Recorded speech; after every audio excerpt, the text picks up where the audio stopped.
Bueno, buenos días a todos y bienvenidos a este encuentro con John Maya, director de Kukai Danza, coreógrafo, bailarín, profesor, director artístico. Es difícil presentarle porque sus facetas creativas son cada vez más amplias y cada vez más sólidas.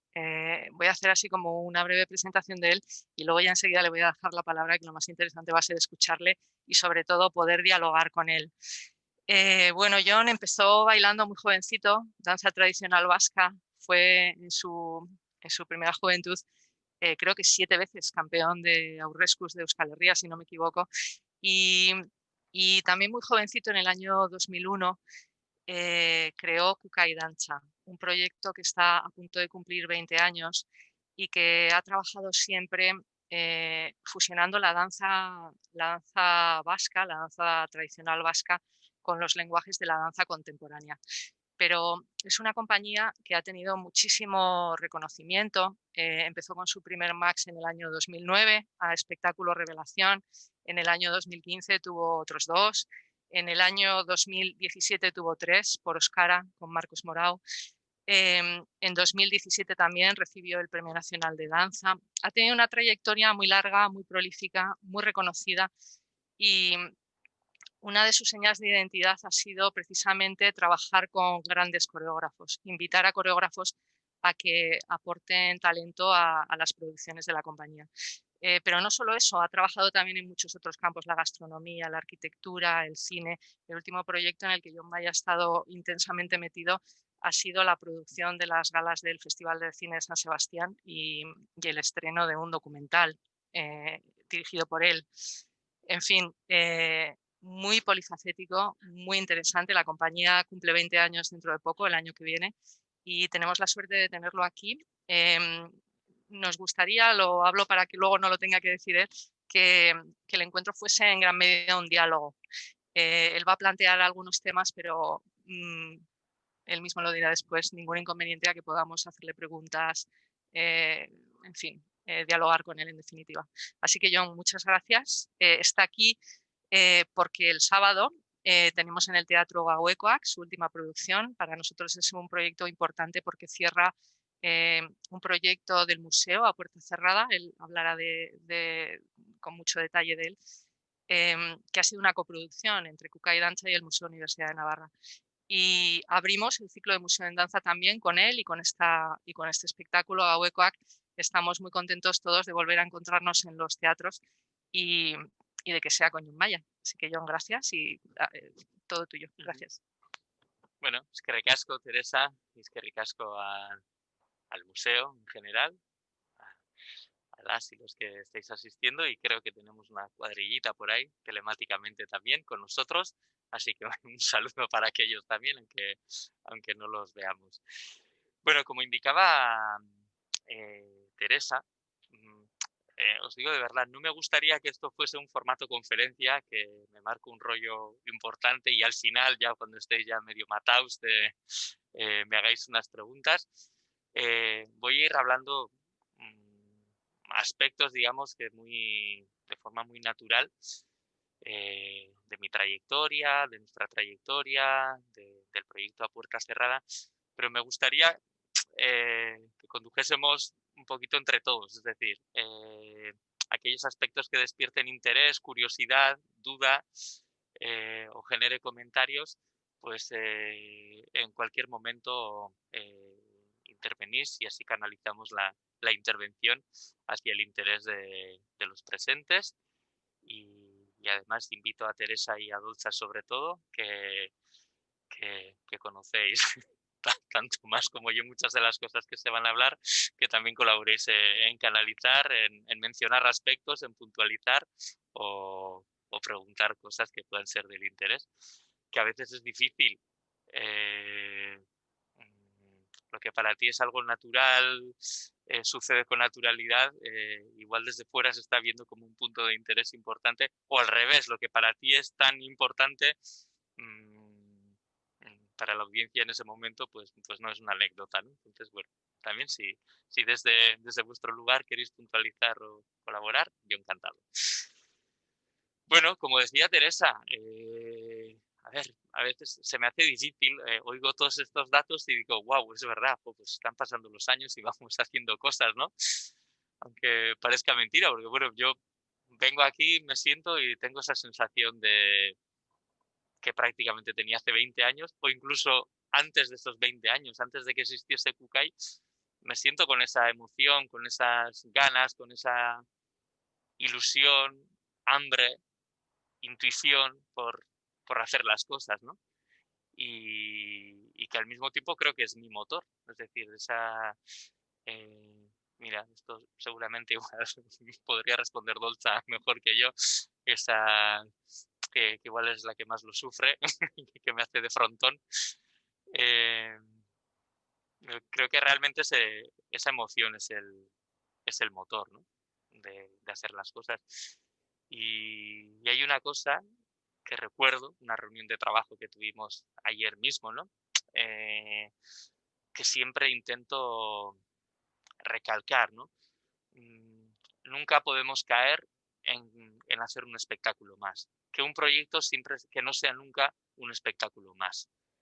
Y ahora, pues esto, ¿no? O sea, que no mande la necesidad, que no me gusta hablar así, pero iba a decir de mercado, que es horroroso en esto del arte, pero en cierta manera sí, porque también muchas veces te reclaman los teatros, ¿cuál es el próximo estreno? ¿Cuál es tal? O sea, no caer en que seamos una fábrica de reproducir sillas, por decir algo, ¿no?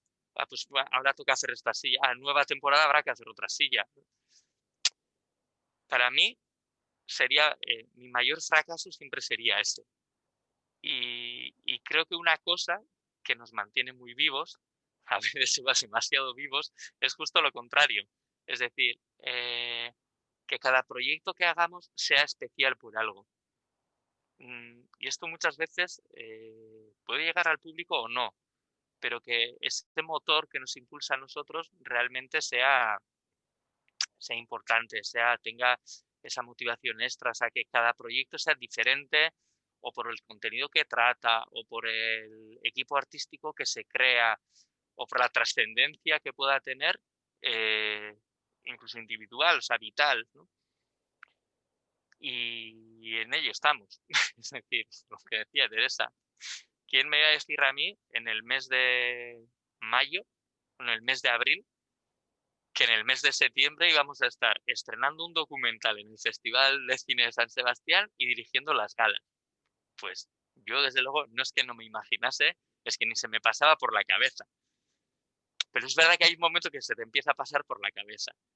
Y ya cuando eso empieza a pasar por la cabeza, y más que por la cabeza, para mí suele ser importante cuando empieza a pasar por el cuerpo y empieza a generar un gusanillo en el estómago,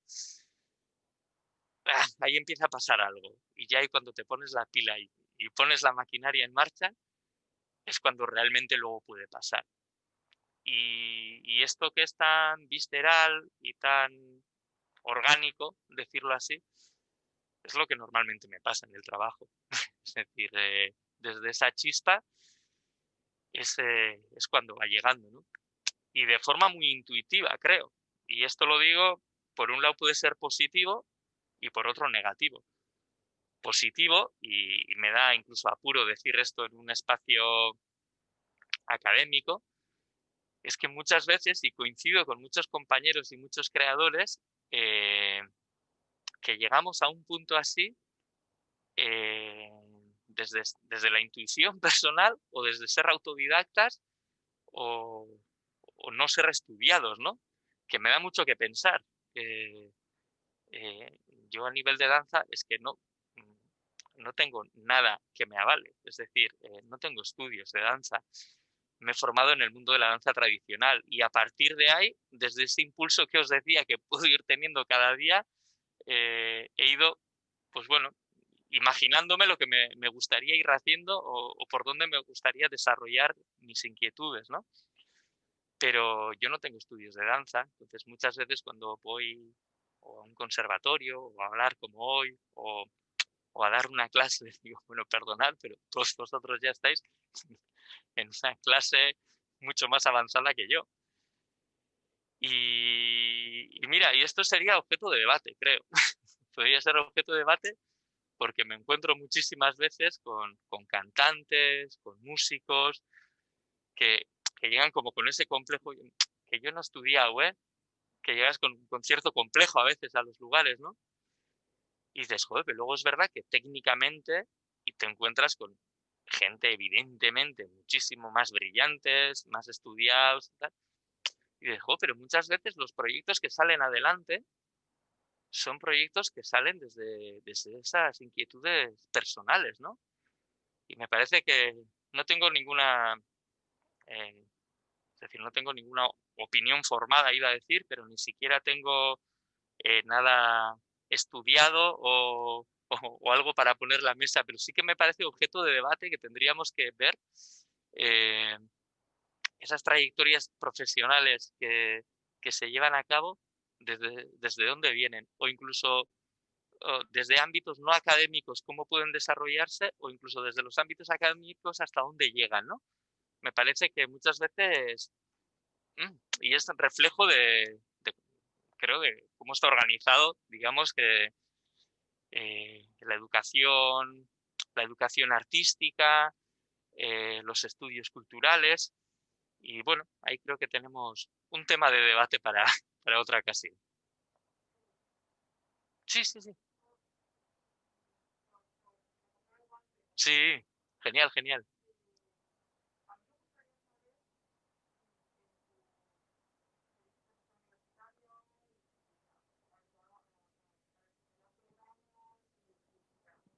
Trabajo también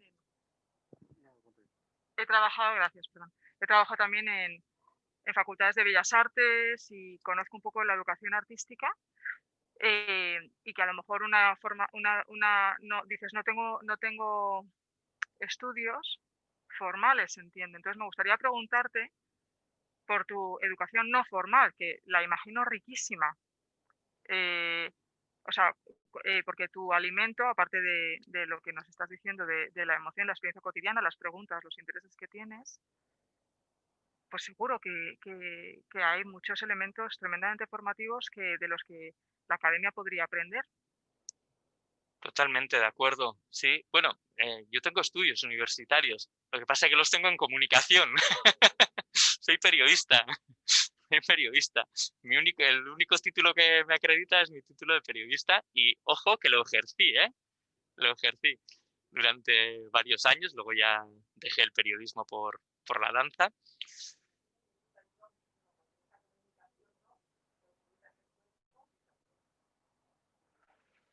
Pues creo que sí, muchas veces me lo he planteado, "Joder, mis estudios en qué me han ayudado, ¿no?". Y el día pasado me entrevistó un excompañero de trabajo y hablábamos de estas cosas. Y le dije, pues creo que esa etapa me ayudó muchísimo. Por un lado, nuestro trabajo interno, ese trabajo que no se ve, tiene muchísimo de trabajo de comunicación. Es decir, nosotros ante cualquier proyecto tenemos que hacer una estrategia muy importante de cómo comunicarlo, pero cómo comunicarlo de formas diferentes, internamente en el equipo, profesionalmente a los teatros, programadores, etcétera, etcétera, mediáticamente, incluso tienes que hacerte tus dosieres, financiaciones, o sea, es decir que hay mucho, trabajo de producción también, que también hay mucho en el periodismo, así que por un lado eso, y por otro lado también cualquier proyecto nuestro es otra forma de comunicación. Es decir, pongo como ejemplo el proyecto que desarrollamos en conjunto con el Museo de la Universidad de Navarra, a puerta cerrada. Es verdad que podía haber cogido forma de artículo, de libro, de reportaje, pero no, o sea, decidimos crear una pieza artística, ¿no? Pero al mismo tiempo estamos comunicando algo también, ¿no? Algo, y lo importante no es el algo, sino es cómo, ¿no? Desde lo que nosotros somos o desde lo que nosotros creemos. Ideológicamente, cómo teníamos que afrontar esa situación y estéticamente también, ¿no?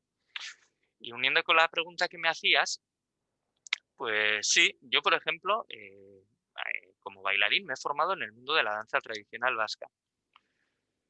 He tenido muchísima suerte porque yo soy de Rentería y con 6 años, pues fui a aprender a bailar como muchísimos niños y jóvenes en todo el país, digamos, a una asociación cultural que era Erintza Danza Taldea, el grupo de danzas de mi pueblo. Tuve muchísima suerte porque, por un lado, sí que iba haciendo una trayectoria de danza tradicional, que es un ámbito amateur totalmente, ¿no? Y de repente ahí caigo en el mundo de estas competiciones, que no sé muy bien por qué, pero pues me iba bien. La verdad es que, bueno, pues ahí tiraba.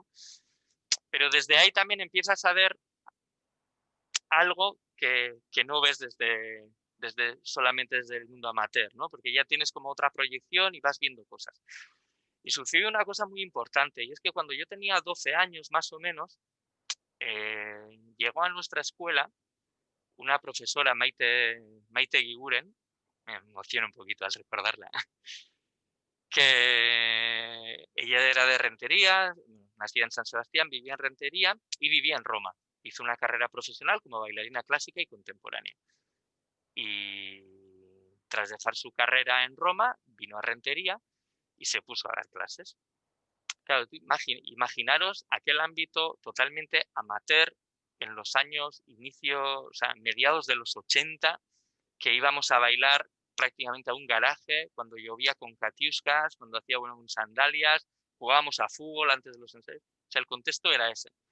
Viene esta mujer del Conservatorio de Roma y de repente aparecen espejos, barras, mallas, bailarinas. Imagínate el percal.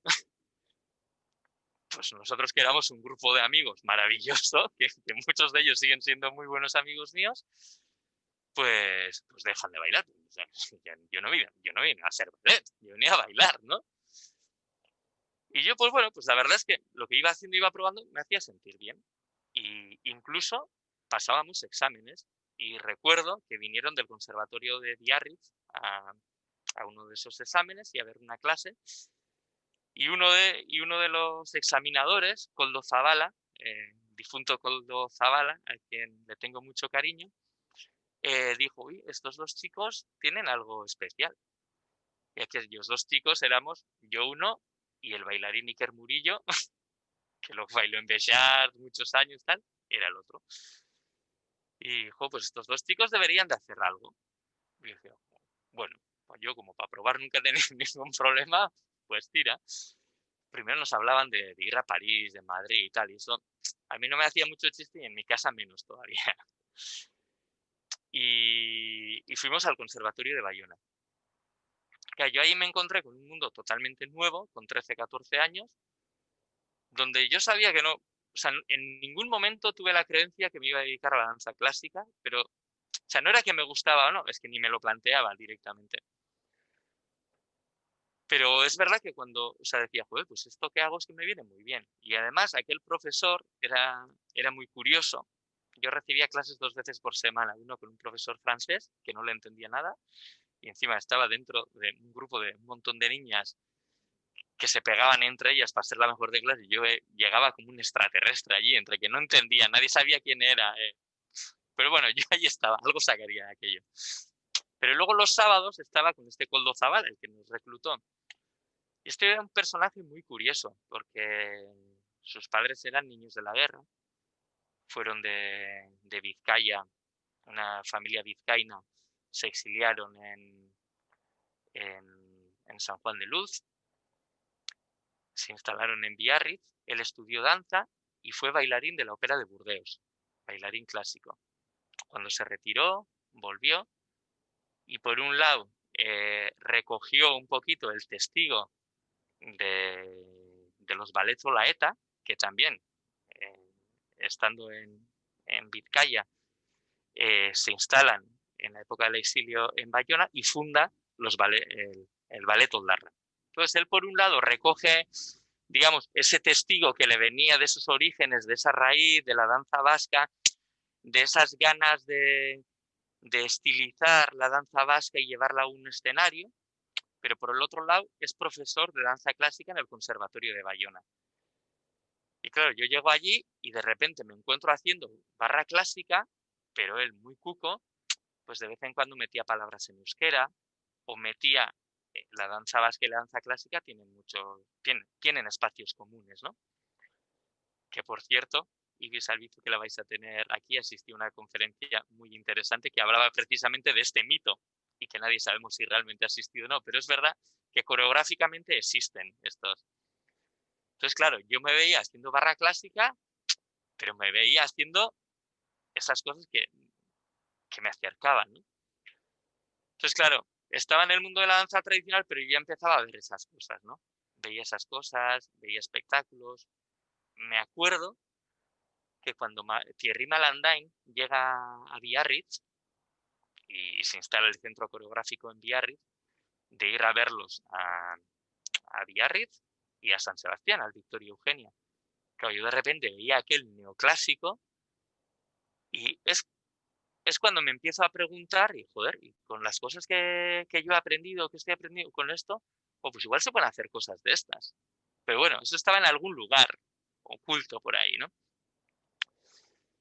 Y circunstancias de la vida, ¿no? Pues que vas sumando factores. Pues por un lado, yo ya era profesor de danza en el Conservatorio de Rentería y como periodista, como no podía seguir el ritmo diario del periódico, pues por mi otra actividad, pues tenía un trabajo, la verdad es que era un regalo. Hacía entrevistas, hacía reportajes, estaba fuera del ritmo normal, ¿no? Suplementos culturales. Y yo hubo un momento donde prácticamente lo estaba dejando, pero tuve la oportunidad de dedicarme más a cosas de artes escénicas. Entonces, yo tengo el recuerdo de ir al Festival de Danza de Biarritz. O sea, yo he entrevistado a Cés Gelabert, yo como periodista y como coreógrafo y bailarín, y mira ahora la amistad y la trayectoria que nos une, ¿no? Pero bueno, de ahí también vas viendo y vas recogiendo discursos también, que para mí era algo muy importante, ¿no? Entonces, en todo esto, y desde esas ganas, pues hubo un momento hacia el año 99 donde nos juntamos 4 amigos que bailábamos en lugares diferentes, que nos conocíamos por estos campeonatos y así, y dijimos, pues podríamos hacer algo juntos. Y es verdad, era algo que lo miro ahora y digo, ostras, esto ya hicimos también, ¿no? O sea, que tenía mucha tela, ¿no? Desde los ojos de ahora. Pero para mí fue una gran escuela, porque primero fue ver por primera vez que se podía trabajar en otro formato. Es decir, yo en ese mundo amateur de la danza tradicional, de festivales internacionales de folclore, claro, éramos 35 personas haciendo espectáculos de 1 hora. Y ahí de repente nos juntamos 4 con 2 músicos, con 2 versolaris, improvisadores y tal. Y para mí fue como una escuela, era como ver, wow, hicimos 50 funciones en año y medio y hacíamos todo, ¿eh? Montar, desmontar, comunicar, distribuir, o sea, hacíamos prácticamente todo entre los 4. Y para mí fue cuando terminó aquello ver como, ostras, y yo creo que entre aquellas cosas que iba viendo de Ballet Biarritz, que se despiertan las ganas de, oye, ¿y por qué con esta danza que hacemos nosotros no poder conseguir espectáculos así? Más aquello que vi, uy, en otros formatos se pueden hacer cosas. Uy, la gente va al teatro, o sea, la gente está dispuesta a pagar y ver este tipo de cosas. Es como que empiezo a ver que existe otro horizonte, ¿no? Y mi escuela luego ha sido la praxis total. Es decir, de repente tengo la gran oportunidad de conocer a Mireia Gabilondo, actriz y directora de escena, quien un día me dice, jo, mira, me han mandado un disco que está sin publicar para que monte las presentaciones de este disco. Pues igual, no sé, podemos montar 3, 4 cositas o así. Era lo que luego fue el primer disco de Juan Mari Beltrán, gran investigador, padre de la Chalaparta, etcétera, etcétera. Y aquello fue para mí como de repente todo eso que estaba pasando alrededor, más sumo un factor muy importante, que en ese momento tenía 4 alumnos de 16, 17 años maravillosos, con muchas ganas, muy bien formados, que hoy en día son la base de Kukai Danza, 20 y pico años después. Dije, pues esta es mía. Agarré la oportunidad y dije, no, ya no hicimos la presentación del disco. Montamos un espectáculo con todo el disco más pidiendo temas nuevos, ¿no?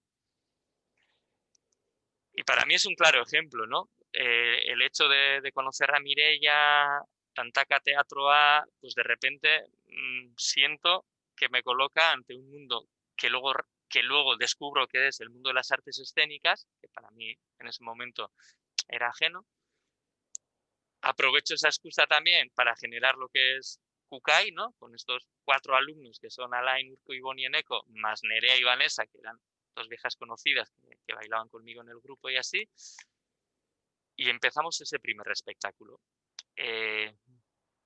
Estéticamente y coreográficamente muy, muy cercano a la danza tradicional, pero ya estábamos contando un espectáculo, se llamaba 1937, empezaba con el bombardeo de Guernica, contamos la historia de 7 niños que van al exilio y sus vivencias. Estábamos ya, a partir de la danza, contando una historia, etc. Nada nuevo, que todo esto, pero sí novedoso en ese mundo que estaba viviendo yo, ¿no? Y a partir de ahí, hasta ahora, realmente creo que esa escuela no formal ha sido la praxis. O sea, para mí encontrarme con el equipo de Tantaka Teatro primero fue, bueno, pues han sido mis padrinos en este mundo de las artes escénicas. De ahí empiezo ya más en contacto, pues para el segundo espectáculo, tercero, con la danza contemporánea y dejo, pues esto alimentarlo, mirarlo desde otro lenguaje, desde otro contexto a esto que hacemos nosotros, pues ahí empiezas en relación con la danza contemporánea, empiezas a ver otros modelos, tal. Y para mí muy importante, vas construyendo un relato y un discurso. Aunque, y ya, ahora lo pienso y digo, pues es verdad que no, anduvimos avispados. En el año 2001, en la formación de Kukai, realmente y se mantiene, ¿no? Incluso los estatutos pone que nace para crear espectáculos contemporáneos a partir de la danza tradicional vasca. Eso estaba ahí y siempre ha sido el horizonte, pero realmente yo creo que en ese momento todavía no había un discurso construido, ¿no? Y ahora creo que hay un discurso muy fuerte y a base de construir un discurso, ese discurso también se va derivando a diferentes acciones artísticas, ¿no? Entonces, claro, para mí es una encadenación de cosas, ¿no? Pues ya, para mí siempre ha sido muy importante y sobre todo desde aquello que decía, desde ese sentimiento también de no tener una formación formal.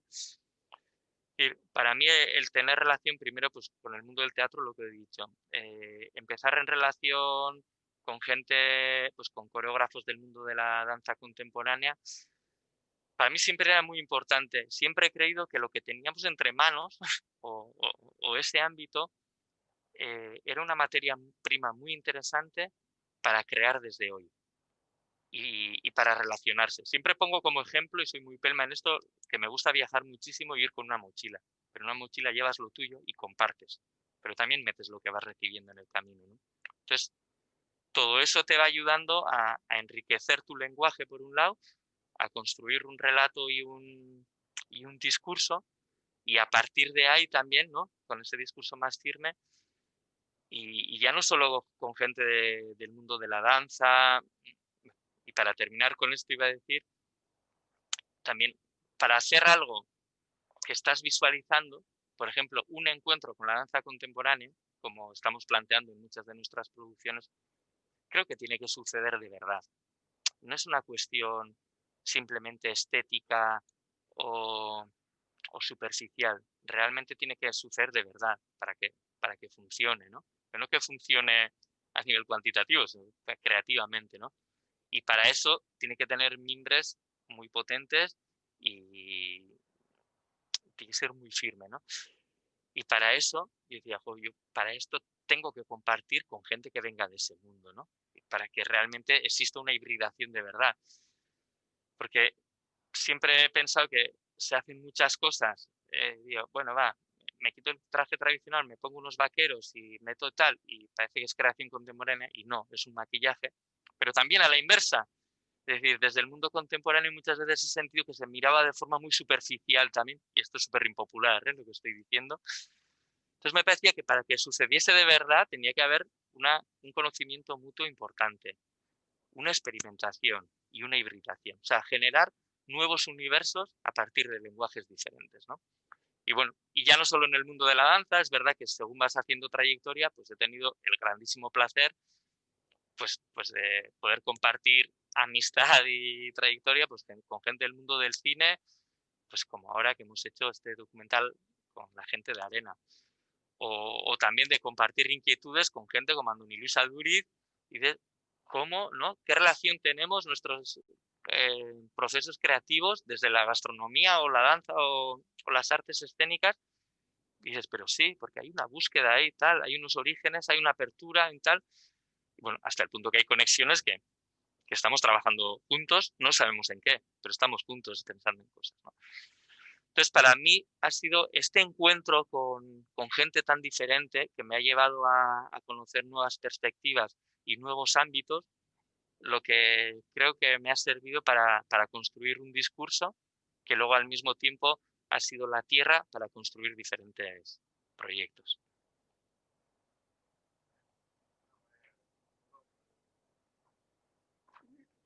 Por mí no hay problema, lo escucho bien, ¿eh? No sé si por cuestiones técnicas necesitáis. Vale, vale, genial. Pues un poco recogiendo todo el tema que has dicho de vuestro primer espectáculo, que al final, como podéis estar más verdes y un poco, si habíais tenido muchas dificultades a la hora de transmitir, porque yo creo que es muy problemático, ¿no? El saber, o sea, tener una idea, pero es decir, ¿cómo vamos a hacer llegar esa idea al final a esa gente que nos está viendo? ¿Cómo vamos a transmitir, cómo se vamos a transmitir esa certeza? Y sí que al final, con el paso del tiempo, pues has ido ganando al final, me imagino, ¿no? Herramientas para ir haciéndolo como más automático, al final siempre está ese problema, siempre está ahí subyacente. Hay una transformación. Yo recuerdo cuando hicimos el primer espectáculo y las primeras veces que empezamos a salir del País Vasco a plataformas profesionales, de teatro en aquel tiempo, ahora se han convertido más de artes escénicas, pero antes el contexto era el teatro, tuviese algo de danza. Me acuerdo de escuchar a compañeros programadores que hoy en día siguen programando, o incluso nuestro propio distribuidor. La frase de moda que yo escuchaba constantemente era: claro, esto en lo vuestro funciona, porque claro, la gente lo conoce y tal, y bueno, buenos bailarines, y esto funciona, pero claro, es que de aquí, esto afuera, yo creo que no tiene mucho sentido. O sea, nuestro primer espectáculo era eso. Y yo me hacía una pregunta y digo, joder, vamos a tratarlo como estilo de danza. Vamos a quitarle todo el resto de capas que pueda tener, sociales, culturales, políticas, etcétera. Vamos a quedarnos como estilo de danza. Y yo siempre hacía un paralelismo y digo, joder, pues el flamenco, por ejemplo, una raíz popular muy potente, oye, mira qué vuelo tiene. Y digo, ¿y por qué esto, no? Y se lo preguntaba, ya es que, pero es que el flamenco es diferente. Y le digo, ¿por qué es diferente? Estamos hablando de una expresión popular que ha tenido la grandísima capacidad y acierto de ser estilizada, de llevarla, de poder seguir manteniendo su función social, por un lado, y por otro lado, de convertirse, de estilizarlo para que funcione también en el mundo del espectáculo y además de universalizarlo. O sea que para mí es impresionante. Y decía, hombre, y no por comparación, pero al final el inicio es el mismo, es una expresión popular con tendencia a la estilización y con una apertura de hibridación con otros lenguajes, ¿no? Entonces, claro, luego te encuentras que en el 2017 ese proyecto con las mismas personas que aquel inicio, exactamente con las mismas, enriquecidas y complementadas con nuevas incorporaciones al equipo, ¿no? Por supuesto. Que el jurado, que dice que es merecedor Premio Nacional de Danza, destaca su capacidad de hibridación, de investigación, tal. Claro, pasa que ahí hay mucho trabajo. Es decir, hay una transformación del proyecto indudable, porque no tiene nada que ver nuestros primeros espectáculos a los de ahora. Hay una transformación a nivel técnico, de producción, de visión, de discurso, estético, en muchos ámbitos. Pero al final lo que está debajo es un trabajo, una constancia, digamos, una firmeza y creo que una coherencia también, ¿no? En un camino de ir, de ir, de ir. Y bueno, y al final te das cuenta que eso va calando. Y aquello que en un momento no era, se ponía en duda, va calando, se va naturalizando y hoy es el día que creo, y esto ya no es un mérito nuestro, evidentemente, pero creo que es una tendencia actual que se haga una creación contemporánea a partir de las raíces, pero, pero también a la inversa, es decir, hay muchísimos creadores contemporáneos y de vanguardia que están trabajando desde las raíces para contestar a muchas de las preguntas que están sucediendo ahora, tanto personales como de situaciones globales, ¿no? Y entonces ahí en un momento dices también, wow, es esta, o sea, es un género, es una corriente, o sea, esto existe en el mundo y en diferentes campos del arte, ¿no?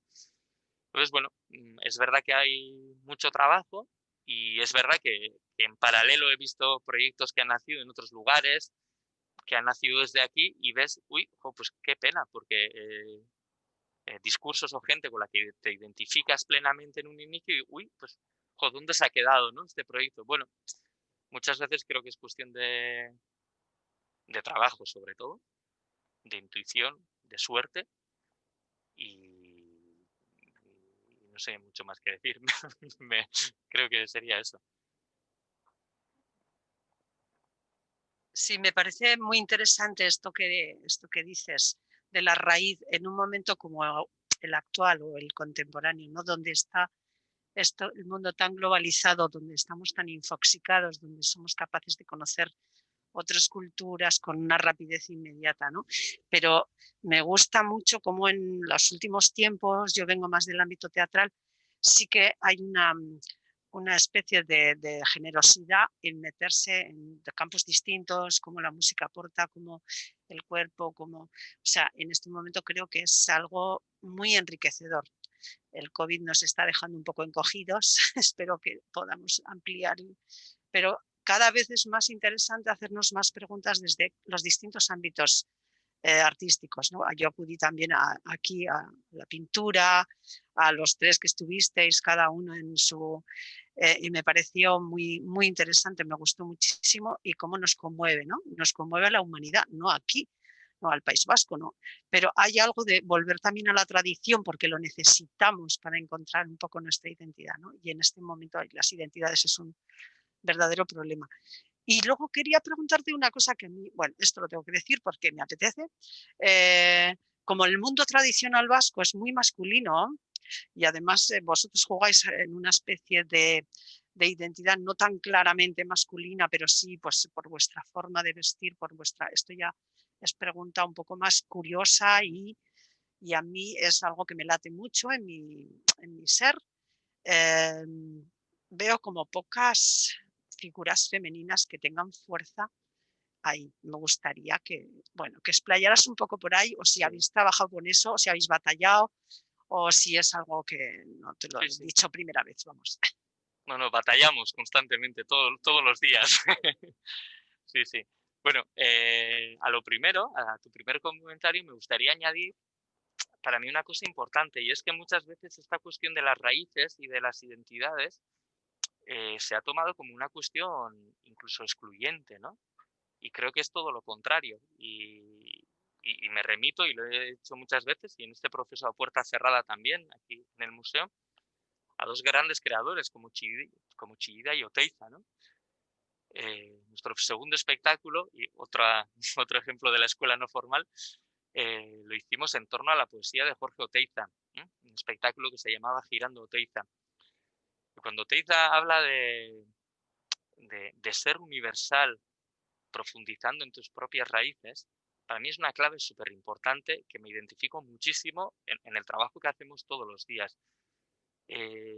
Para mí el trabajar a partir de las raíces no es una cuestión cerrada, excluyente, sino todo lo contrario. Es una forma de ser universal y es una forma de compartir lo que tú tienes con una actitud de enriquecer eso que tú tienes con todos los elementos que tienes o que te puedas encontrar en el camino. Lo mismo Chillida, cuando decía para tener las ramas muy largas y extensas, tienes que tener las raíces muy fuertes, ¿no? Y me identifico muchísimo, y no es casualidad que sean Chillida y Oteiza, ¿no? Dos de los artistas más internacionales y relevantes de nuestra historia contemporánea. Sobre la cuestión de género, es un tema que me preocupa muchísimo y además que muchas veces cuando hablo en público o en entrevistas tengo que hacer frente.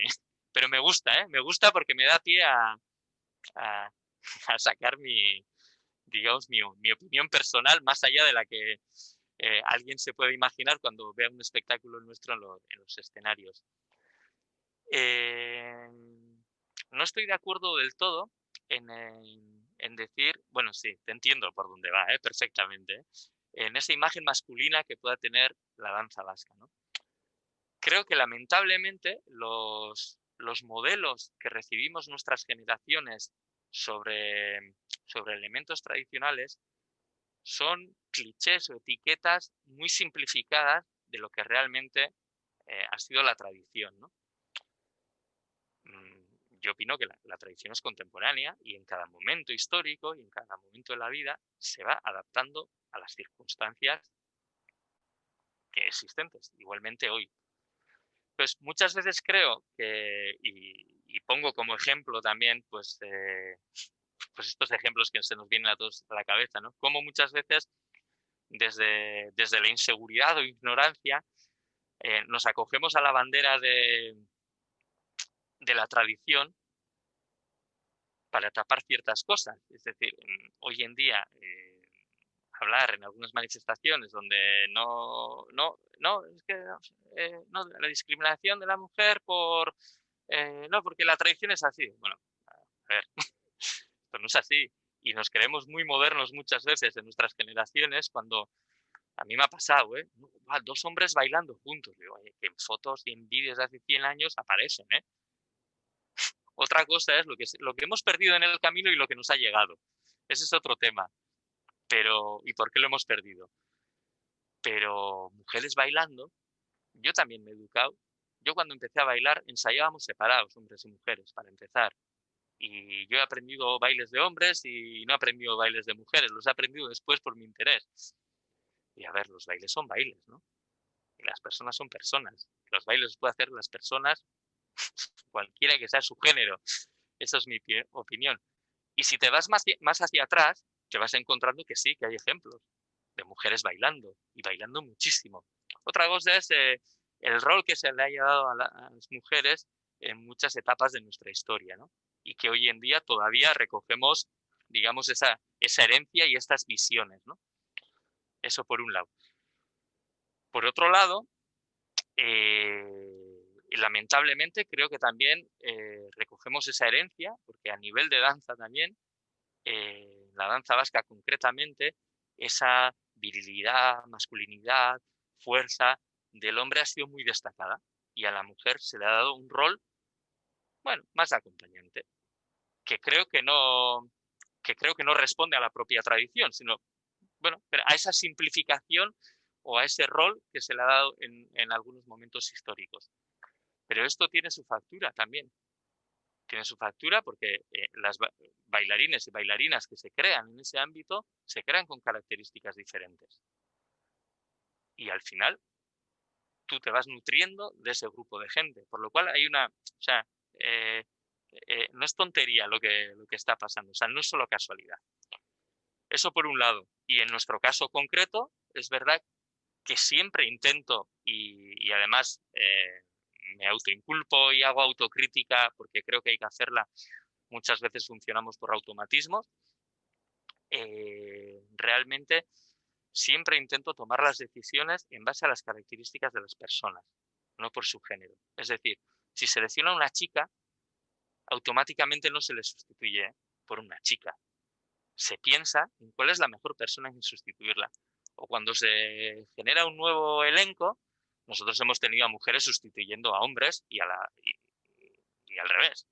O cuando se crea un elenco y dices, bueno, ¿cuáles son las mejores personas, las más apropiadas técnicamente, estéticamente? O sea, por todos los factores que te puedas imaginar, ¿no? Y es verdad que a veces quedas y dices, ostras, estos son tíos. Y yo, pues no, pues intentas incluso darle la vuelta a esto, ¿no? Pero es verdad que existe ese factor. Y en nuestro caso concreto, en ese elenco inicial, éramos 5 chicos y 2 chicas. No se tomó la decisión por una cuestión de género, sino que fue una cosa circunstancial de las personas que estaban en ese momento en mi entorno, que creían yo que eran capaces de afrontar un proyecto así. Pero también estoy seguro de que todo lo que he dicho antes ha tenido su repercusión en ello y no tengo ninguna duda de ello, además. Dicho esto, sí que todos los días nos planteamos una cosa y estos últimos años más profundamente, creo que al llevar los proyectos al escenario, llevarlos de una forma y esto tiene muchas veces que ver con el vestuario, porque es así, trabajarlo desde otro punto de vista de género. Es decir, intentamos con la gente que diseña el vestuario, etcétera, muchas veces decir, bueno, vamos a partir desde las personas. Es decir, y no desde ese cliché de, bueno, venga, vestidos para las chicas, otro para los chicos, sino que no. Vamos a hacer un trabajo. ¿Cómo podemos desde lo nuestro también hacer una aportación en este sentido, a este debate que nos acompaña todos los días? Pongo como ejemplo, uno de los espectáculos que más alegrías nos está dando es el espectáculo Oscara. Son 5 hombres bailando. Y son 5 hombres bailando, pero creo que en muchas partes del espectáculo son 5 seres, porque van tapados, van con falda, van con tal. O sea, ahí hubo un intento de, bueno, ¿cómo podemos tratar a estas 5 personas no desde su género, ¿no? Aunque tenga su importancia el género y no me escudo detrás de ello. Pero hubo un comentario el día del estreno en las redes que me hizo mucha gracia, ¿no? Se nos achacaba el que no hubiese ninguna mujer, pero el comentario para mí no tenía desperdicio, porque era, muy bien el espectáculo, enhorabuena, pero no podéis sustituir a las mujeres por unos movimientos femeninos y ya está, por unas faldas y unos movimientos femeninos. Y dije, ostras, esto es un problemón. Pero el problemón, o sea, aquel que nos estaba achacando, y digo, oye, pues me parecía un gran problema. Digo, ¿cómo que la falda es un elemento femenino? En ese momento era un elemento estético importante, además. Y movimientos femeninos, ¿cómo? Que estamos dividiendo entre movimientos femeninos, masculinos. Digo, wow, o sea, esto tiene su cosa, ¿no? Entonces, bueno, ahí es algo que en la cotidianidad lo tenemos. Siempre, y lo digo directamente, intento que el trabajo sea con las personas, y no con hombres y mujeres. Y desde ejemplos muy simples, ¿eh? Esto de, las chicas empezamos por aquí. No. Nerea y Sara empezamos por aquí. O Dolce tal. O sea, no. Ya desde el hecho de nombrar a la gente por su nombre, no por su género, ¿no? O también, en este caso, para mí siempre es muy importante el vestuario, porque realmente es algo que tiene mucha presencia en nuestra cotidianidad, ¿no? Incluso elementos también que tienen. Entonces, bueno, pues a mí el que salgan todos con faldas, salgan todos con pechos descubiertos, vayan todos, bueno, pues es estético, es una decisión estética, pero que también busca profundizar en eso, ¿no? Y estamos en esa búsqueda, ¿eh? No tenemos ni la fórmula, sé que cometemos nuestros fallos en este sentido, somos conscientes de ello, intentamos que esté presente, porque creo que también cualquier exposición pública y hecha desde el arte, pues también tiene su repercusión y posibilidad de aportar. Entonces, desde ahí es un tema que nos preocupa.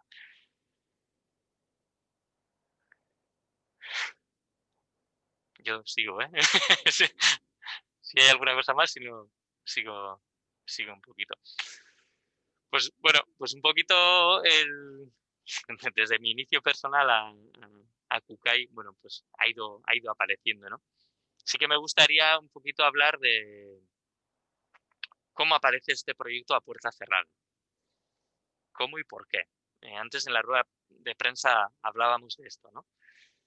Nosotros nos encontramos en un momento en que estás a 1000, con proyectos futuros, con un espectáculo en gira en el País Vasco, otro internacional, otro en España y tal, y estás ahí a tope, y de repente, ¡pum! Entonces van 2 semanas, dices, venga, 2 semanas y 2 semanas. Vale, 2 semanas, entonces hemos perdido 4 o 5 fechas, creo que eran. Reubícalas para mayo, o sea, para mayo a la vuelta y tal. Claro, después de 2 semanas, otras 2. Claro, todo esto, 30 funciones perdidas. Del primer golpe, sin contar el verano, o sea, 30. Entonces, claro, primero es hacerle frente a eso, ¿no? O sea, es casi que yo soy tan fuerte como esto, ¿no? Pues lo reubicamos y en verano vamos a hacer esto y lo otro y tal. Pero claro, al final esto te vas dando cuenta que esto es una carrera de fondo. Y encima me preocupaba muchísimo las respuestas que se estaban dando y que nosotros mismos hemos dado, ¿no? Decía, no, un vídeo de 2 minutos y grábate en casa y el otro. Y decía, bueno, vale, esto una semana sí, 2 también, pero nuestro futuro, o sea, es que no puede ser así. O sea, eso es un desastre. Y luego ya el otro movimiento. No, voy a colgar no sé cuántas obras de teatro, de danza, mándame tu último espectáculo. Y digo, vale, nos estamos volviendo locos, o sea, o estoy yo loco, si no, o sea, no estoy viendo esto. Entonces ahí empezó un proceso de reflexión importante, porque muchas veces te sentías contra la pared dándole golpes, que no sabías hacia dónde, pero que ahora viéndolo en la distancia me parece que ha sido súper potente este proceso, ¿no? Para mí había una cosa clave, y es muy simple lo que voy a decir, pero nuestro mundo al final se alimenta por el movimiento constante de un triángulo, que es espacio exhibitivo, público, y llamémoslo como queramos, trabajadores de la cultura, creadores, artistas o lo que sea. Y estamos en un punto, por X motivos, en que se rompe y se para. Y no existe esto. Y decía, joder, pues es que no puede ser. O sea, todos estos trabajadores están en casa, si hasta antes de ayer servían, digo que hoy servirán sus ideas y sus propuestas, ¿no? Tenemos unos espacios exhibitivos que de repente no se pueden cerrar y no pasa nada. Y tenemos un público que necesita recibir contenidos. No, todos necesitamos soltar contenidos, recibirlos, ponerlos en marcha, comunicarnos entre nosotros. Y un poquito la reflexión empezó por ahí, ¿no? Bueno, ¿qué hacemos ante esto? Ante esto que en un momento ya no sabíamos cuándo tenía fin. Es decir, todo esto contextualizamos mediados de abril, que incluso nos planteábamos que hasta septiembre del 2021 probablemente no se iban a abrir los teatros. O sea, esto estuvo encima de la mesa y en estudios escritos y en ponencias no casuales. Y bueno, ahí es cuando empiezas a pensar con quién puedes compartir esto, ¿no? Y bueno, y yo lo hice con algunos amigos, colaboradores, colegas de toda esta trayectoria, y uno de ellos fue José Manuel Garrido, director artístico de Artes Escénicas y Música del museo, y me hizo mucha gracia, y me dijo, estaba pensando en lo mismo y tal y cual. Y, vale, muy bien, esto que has pensado está muy bien, pero ¿qué? ¿Y ahora qué? Pasa a los contenidos, ¿no? Y dije, claro, o sea, vale, está muy bien pensar esto, pero esto cómo se hace ahora, ¿no? Y nos pusimos a eso directamente. Y nos pusimos a eso en direcciones diferentes. Otra de mis llamadas fue al director de cine Pablo Iraburu y nos pusimos en marcha y 3 semanas después estábamos haciendo grabaciones de esa película de 30 minutos que se estrenó en el Festival de Cine de San Sebastián, pues hace nada, ¿no? Viciniña. Pero en este caso concreto del museo y de A Puerta Cerrada, para mí tenía unos condicionantes muy diferentes. Y era, por un lado, ver cómo nos podíamos relacionar con el público. Otra, cómo nos podíamos relacionar con el espacio y con lo que conlleva relacionarse con el espacio, con su arquitectura, con sus fondos, con sus exposiciones, con su equipo, porque estábamos todos en casa. Y ahí es cuando, bueno, empezamos un poquito esa investigación también, ¿no? Y a mí, menos mal, que aquel día que hicimos soliloquios aquí en el museo, me regalaron el libro de Ortiz de Echagüe. Y es cuando empiezo a mirar y me encuentro con aquellas mujeres del Valle del Roncal. Y decía, joder, el Valle del Roncal, fotos de 1918, justo la misma época de la gripe española. Y digo, o sea, que estas mujeres estarían pasando en la época de estas fotos lo mismo que estamos pasando nosotros en ese momento. Y encima me encuentro que esas danzas del Roncal tan presentes en la cultura navarra justo desaparecen pocos años después. O sea, me imagino Y también empiezas a leer textos de autores de esa época. Y decía, joder, pues al final es desde hoy, estamos mirando estas fotos y esa realidad. Decía, pero joder, pero el futuro no nos lo imaginamos así. Imaginémonos ese futuro abrazados, en contacto, etcétera, etcétera, ¿no? Y la verdad es que en esta gira de Gauekoak pues habíamos trabajado con algunos textos de Joseba Sarrinaindia y en el espectáculo, que veréis el sábado, aparece ni siquiera es un poema, es una frasecita que dice Biarretzi atzoda. Es decir, mañana y pasado son ayer. Y decía, pues, ¿qué es esto? O sea, desde hoy estamos mirando al ayer, pero es que vamos a estar mirando al futuro, ¿no? O sea, somos lo que somos y vamos a ser por lo que estamos siendo ahora y lo que hemos sido antes, ¿no? Y a partir de ahí empezamos a construir un relato. Pero al mismo tiempo también estaba toda esta historia del dentro, fuera, cómo vives desde esa soledad, desde ese mundo interior, ese mundo exterior que también te puedes estabilizar. Y vimos que la arquitectura del museo podía ser fantástica, ¿no? Y al mismo tiempo decíamos, joder, este Gauekoak, yo hice la última función, que la vi Teresa en San Sebastián, el jueves, o no, el miércoles, previo a que el viernes ya nos fuésemos todos a casa. Y decía, y desde ahí es cuando empezamos, pues estaría muy bien construir una trilogía, ¿no? Un tríptico, donde por un lado hagamos esta reflexión del ayer, del hoy, del mañana, cómo también recogimos las palabras de Oteiza, de Chillida, todo este mundo. Y por otro lado también digo, bueno, y trabajar in situ en ese museo, que está cerrado, el público no puede ir, el equipo estaba recién incorporado. Y pero esto es importante, vamos a trabajar con esas paredes, con esa exposición que se quedó sin desmontar prácticamente, con esa exposición que se quedó recién inaugurada, con ese espacio, ¿no?, tan maravilloso creado por Moneo. Y ahí dijimos, pues vamos a ser testigos de esta desescalada. Vamos a conceptualizarlo desde casa, compartirlo con los bailarines y todo el equipo creativo, que cada uno filtre desde lo suyo, desde sus vivencias, que era muy importante. Y cuando se pueda, vamos a ir a ese museo y a ver qué pasa con estas vivencias que estamos teniendo ahora y qué forma le damos, ¿no? Y al mismo tiempo abiertos, porque todo iba muy rápido y no sabíamos muy bien cómo iba a ir en tiempos, pero teníamos muy claro que una condición clara tenía que ser, todo esto tiene que estar adaptado a la circunstancia que estemos viviendo en ese momento. Y estaba claro que no íbamos a poder hacer actuaciones presenciales en ese inicio.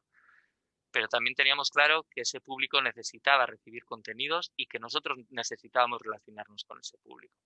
De ahí vino la idea de hacer 2 creaciones audiovisuales, pero que además de hacer esas creaciones y hacer un proceso creativo en relación con el museo, se realizase también en diálogo con el público, y desde ahí también se organizaron unas conversaciones, un encuentro, que creo que fue importante. Y no lo digo cuantitativamente, es que casi me da igual, pero el propio hecho de conceptualizarlo así creo que es muy importante cualitativamente, ¿no? Y luego decíamos, bueno, todo esto lo hemos empezado, todo esto ha parado una gira, pues tenemos que volver reiniciando esta gira con lo mismo, ¿no?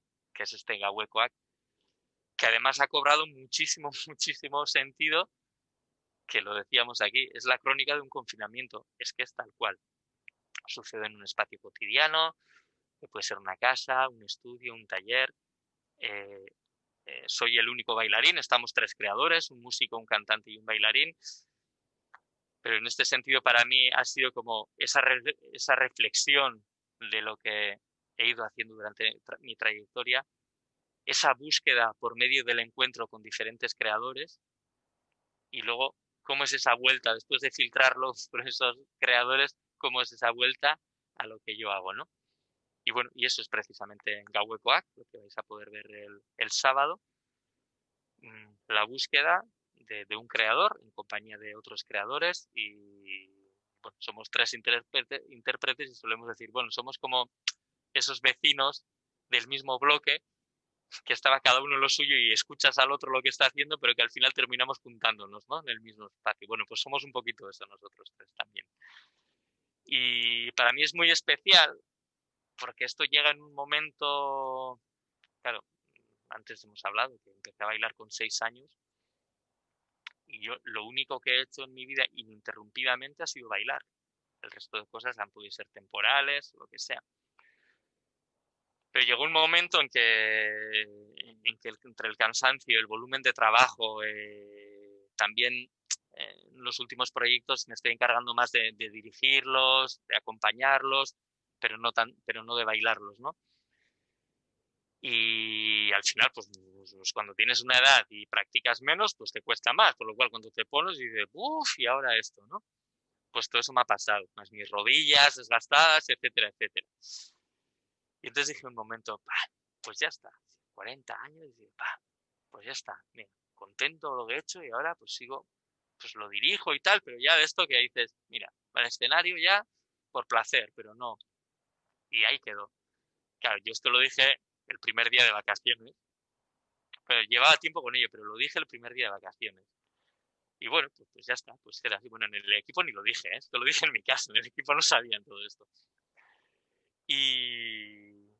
Pero según lo dije, y esto me pasa muchas veces, que cuando verbalizo las cosas empiezo a ir por detrás, dije, ostras, todas estas sensaciones que solo las vives cuando te subes a un escenario, hostia, ya no las voy a tener más. Y digo, claro, y si no tengo estas sensaciones, ¿cómo sustituyes esto? Entonces, de verdad que me empezó ahí algo y también empecé a luchar con una cosa y era que siempre he pensado que el bailarín no tiene por qué ser ese bailarín atleta de élite técnicamente perfecto y tal, sino que todo el mundo tenemos un bailarín, ¿no? Y dije, pues siempre he defendido esto y ahora cojo yo y ya cuando veo que no flojeo un poco lo dejo yo. Pues tampoco, pues igual ese bailarín con unas vivencias personales, con otra edad, con unas limitaciones físicas, pues igual tienes que ser tú el que las cuente las cosas de esta forma, ¿no?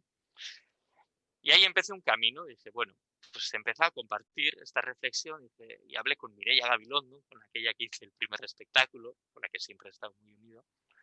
Y yo, Mireia, estoy pensando esto, no sé si hacer algo. Y sí, vamos a hacerlo, yo dispuesta y tal. Y ahí empecé a escribir la carta a Loléncero directamente. A ver, yo si hago algo, ¿con quién haría esto? Y dije, bueno, pues pensar en grande, ¿no? Dices, a ver, ¿con qué artistas he colaborado? Pero me gustaría profundizar, pero como bailarín, y quiénes me pueden aportar o llevarme a un lugar nuevo para mí también, ¿no? A explorar. Dijo, pues Gerabert, Israel Galván, Sharon Friedman, Luis Mikovo, para hacer la música que estuviese en relación con el directo. A Keith Miner, el músico que está, empezó a bailar conmigo, o sea, bailábamos juntos, que luego él lo dejó, en esta ruptura del ballet y todo esto, fue uno de los que dejó y se dedicó a la música y le ha ido muy bien. Y viajó, pues con Arcade nunca he hecho nada, al final, ¿no? Y bueno, nos vemos prácticamente todos los días, vivimos muy cerca. Y empecé así, y me iba encontrando que todo el mundo era, joder, qué bien, joder, qué buena idea, sí, hay que hacer, hay que hacer. Llegó un punto en que, ostras, solo falto yo. Y no estaba seguro de hacerlo, ¿eh? Yo solo falto yo. Pues venga, adelante.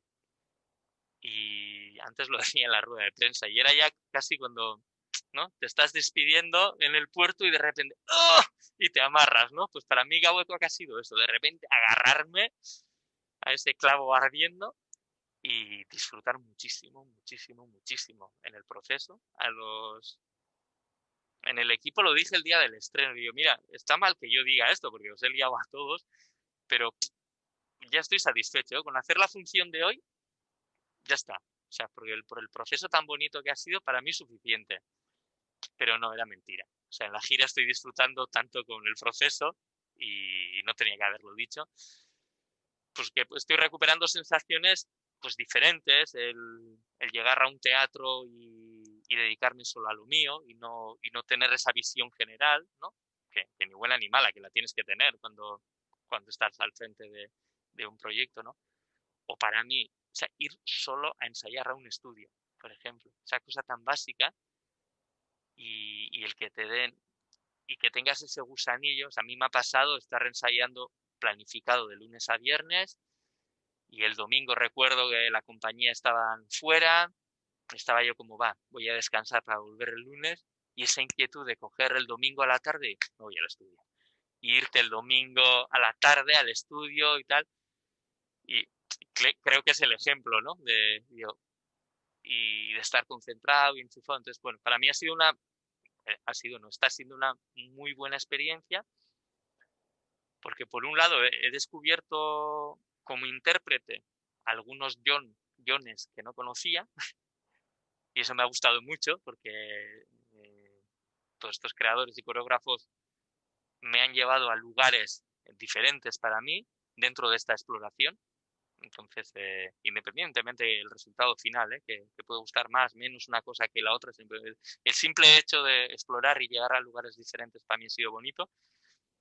Y, joder, y estoy sorprendido porque la gente que más me conoce me dice que no me reconocen en escena, o sea, que están viendo un John que no conocían. Digo, joder, pues aquí hay algo, hemos conseguido algo, ¿no? O sea, hemos conseguido llevar a esta persona a otro lugar, ¿no?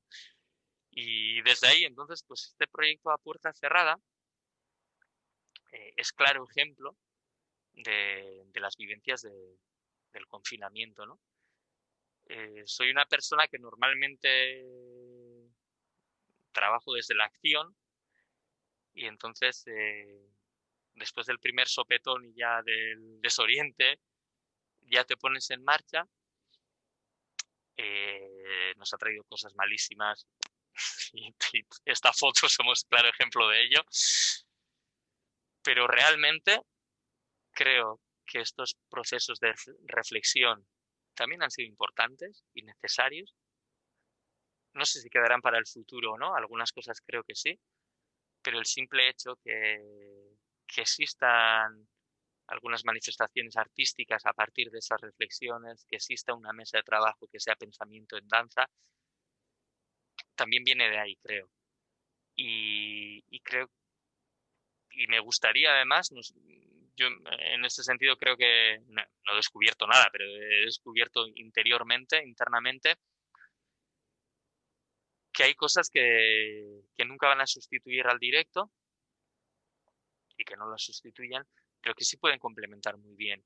Y que tenemos herramientas hoy en día de trabajos artísticos, de investigaciones, de relacionarlos con el público, que complementan perfectamente al trabajo que hacemos en directo, presencialmente. Y creo que es importante. A mí me encantaría que en el siguiente proyecto que hagamos, que sea X, que lo mostremos con el público y que tengamos esa relación y que nos toquemos incluso. Pero me gustaría vivir paralelamente un proceso tipo lo que hemos hecho en la puerta cerrada.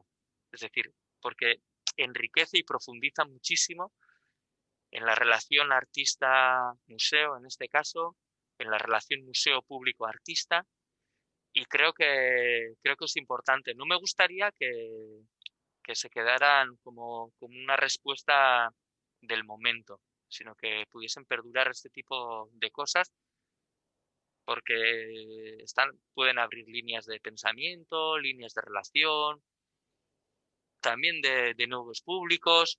O sea, hay mucho donde tirar, ¿no? Siempre complementando y no sustituyendo. Y bueno, y en este sentido, pues es una cosa que antes probablemente, pues por el día a día y porque muchas veces el ritmo te atrapa, pues igual no le pones atención, pero realmente creo que deberíamos de ponerle atención y este proyecto es ejemplo de ello. Y además, y ayer lo comentábamos, Dolce y yo juntos, que contentos también porque está suscitando un interés. Es decir, aquellos que ahora pueden llamar para programarnos si estamos en directo, bueno, están ahí estos trabajos. O incluso todavía hay países, Sudamérica, o festivales que hacen parte presencial y otra parte no, muestran este interés, ¿no? Y bueno, o sea, no es tontería esto que hemos conseguido generar desde en los meses de abril y mayo, ¿eh? Y no soy hombre muy de fechas, pero creo que en este caso está bien decirlo. Esto lo hicimos en abril y mayo, ¿no? Y que haya quedado y como línea de acción, pues creo que es interesante. Y ahora os voy a preguntar yo, vosotros como público, no sé cómo veis este tipo de acciones, ¿no? O si habéis podido seguir un poquito en la puerta cerrada, cómo recibirlo, que como público que no asistente a un teatro que puede recibir de esta forma. Bueno, ya me gustaría que... Sí, gracias. Me gustaría que pudieseis compartirlo vosotros también.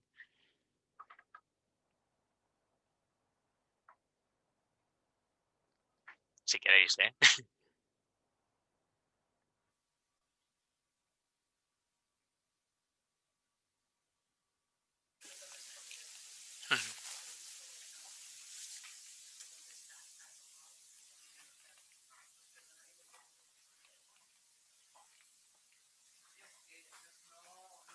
O sea, no puedo hablar como público, no me siento público, ¿no? Sino más parte.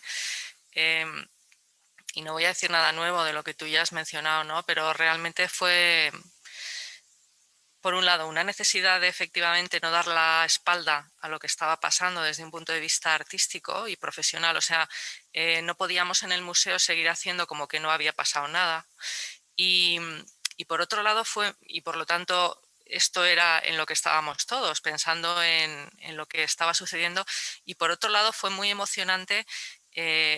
Es que es lo que has dicho tú, es que esto lo hicimos en abril y mayo.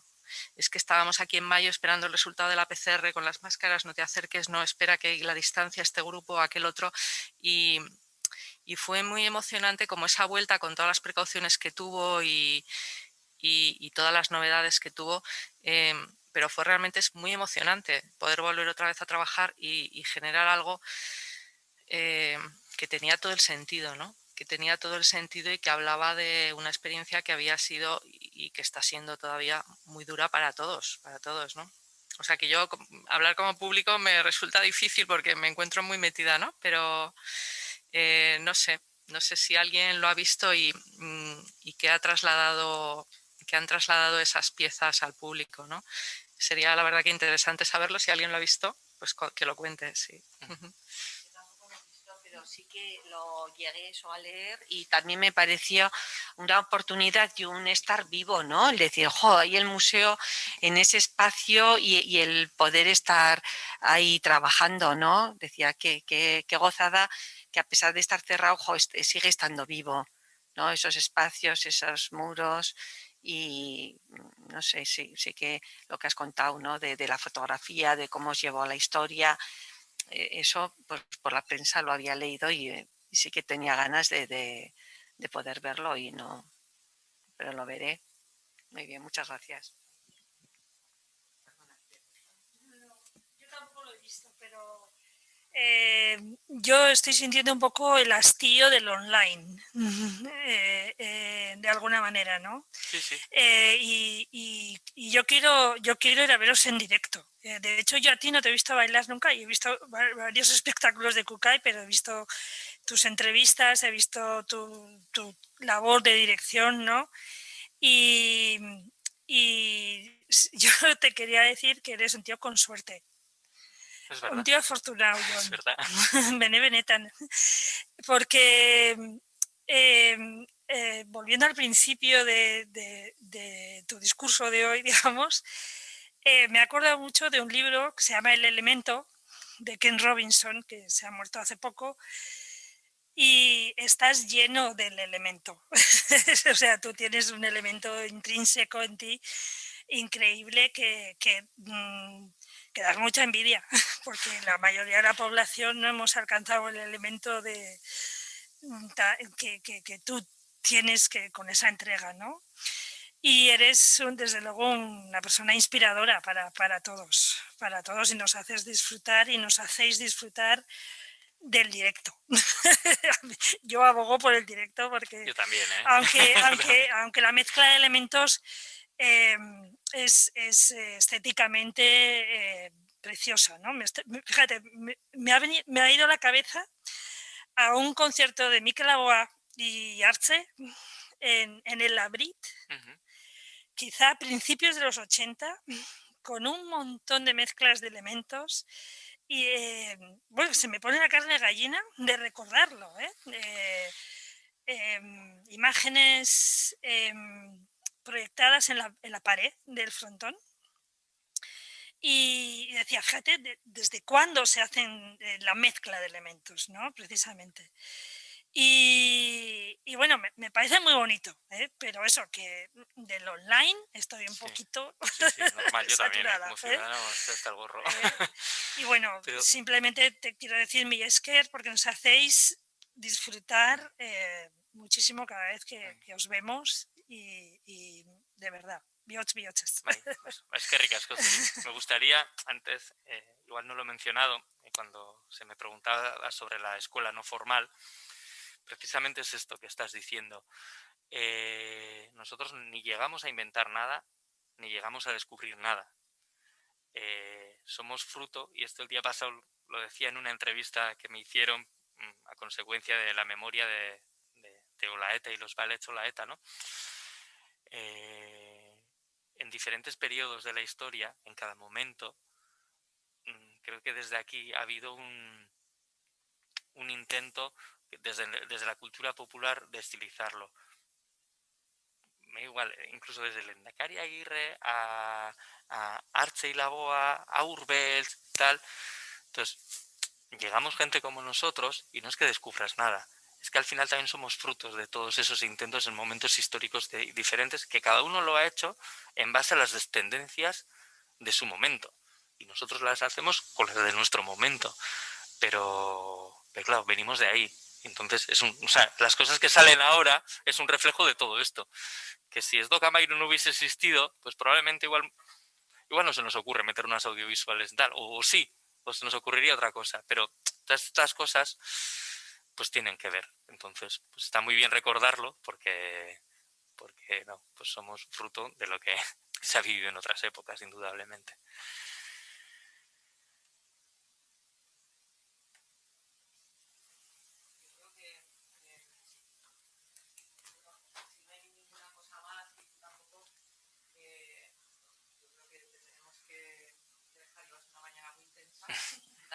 Ha empezado a las 10:15 y darte las gracias y bueno, estamos deseando verte el sábado a las 7:30.